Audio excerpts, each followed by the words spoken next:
bersama Ungu dan pastinya masih semangat ya. Assalamualaikum warahmatullahi wabarakatuh. Baiklah, perkenalkan kami dari kelompok 1. Nama anggota Haikal Atina Rohma, Marsal Pratama, Yopindra M. Hasburahman. Kami di sini akan menjelaskan sebuah materi tentang tenaga endogen, ciri-ciri, gempa bumi dan tektonik, mata pelajaran geografi. Baiklah, kita akan langsung saja dengan materinya, yaitu artian tenaga endogen. Tenaga endogen adalah tenaga atau kekuatan yang berasal dari bagian dalam bumi. Tenaga endogen membangun bentuk muka bumi dan kulit bumi yang meliputi bagian luar permukaan bumi hingga ke bagian dalam bumi. Kulit bumi terdiri dari lapisan atau batuan yang tebalnya beberapa puluh kilometer. Tenaga endogen terdiri dari gerak tektonik, vulkanisme, dan gempa bumi. Ada beberapa ciri-ciri tenaga endogen, yaitu seisma, gempa bumi, dan tektonik. Seisma ialah gempa atau gerakan yang berlangsung di permukaan bumi. Dampak proses endogenik yang diperoleh saat susunan lempeng bumi yang bergerak. Kerusakan yang akan muncul pada saat gempa atau gerakan mendekati ke permukaan bumi. Berikut ini terdapat 3 jenis bagian dari seisma atau gempa bumi, antara lain: A. Gempa bumi tektonik. Gempa tektonik merupakan gempa yang diakibatkan karena terdapat kegiatan tektonik, yakni perpindahan kerak bumi secara seketika yang mempunyai daya mulai dari minim sampai sang sumber gempa bumi. Gempa bumi tektonik terjadi karena adanya pelepasan tenaga karena pergeseran lempeng tektonik yang menimbulkan gelombang yang merambat ke segala arah. Gempa bumi vulkanik. Gempa vulkanik merupakan gempa yang diakibatkan oleh terdapat kegiatan magma yang umumnya berlangsung sebelum meletaknya gunung berapi. Apabila kegiatan gunung berapi semakin membesar, maka akan mengakibatkan meletus serta gempa bumi. Gempa vulkanik terjadi karena adanya aktivitas pergerakan magma yang di dalam gunung berapi yang menimbulkan getaran yang dirambatkan melalui kerak bumi. C. Gempa bumi runtuhan. Gempa bumi tumbukan merupakan gempa bumi yang berlangsung pada kawasan gamping ataupun kawasan pertambangan. Gempa bumi tersebut sedikit berlangsung dan berupa lokal. Gempa runtuhan terjadi karena adanya runtuhan atau longsor di daerah lereng, atap gua runtuh, dan runtuhan di daerah pertambangan bawah tanah.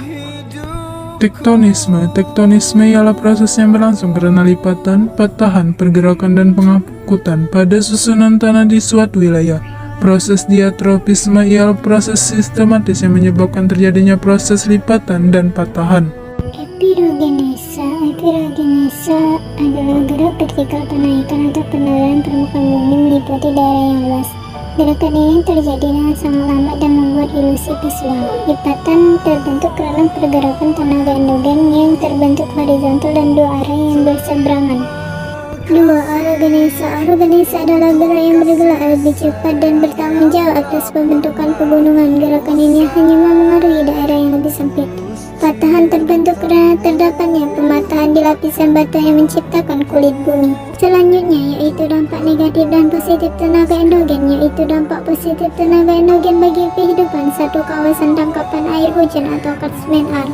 Kawasan tangkapan air hujan merupakan wilayah yang banyak menerima curah hujan dan mampu menyimpan serta mengeluarkannya pada musim kemarau ke daerah yang lebih rendah berupa air tanah.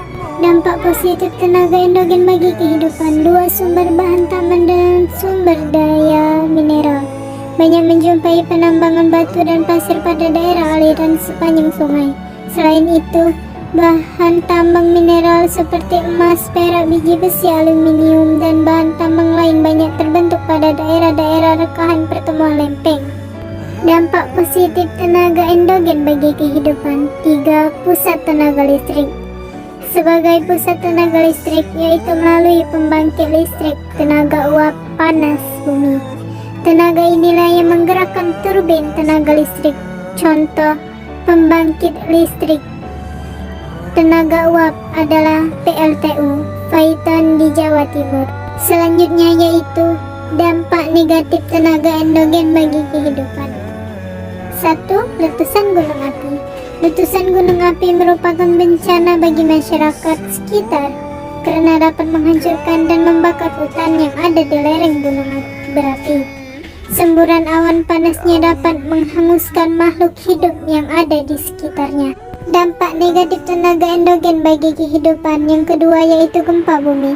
Gempa bumi merupakan bencana alam yang dahsyat. Bencana ini dapat menghancurkan bangunan seperti perumahan, gedung, jembatan, bendungan, dan sebagainya.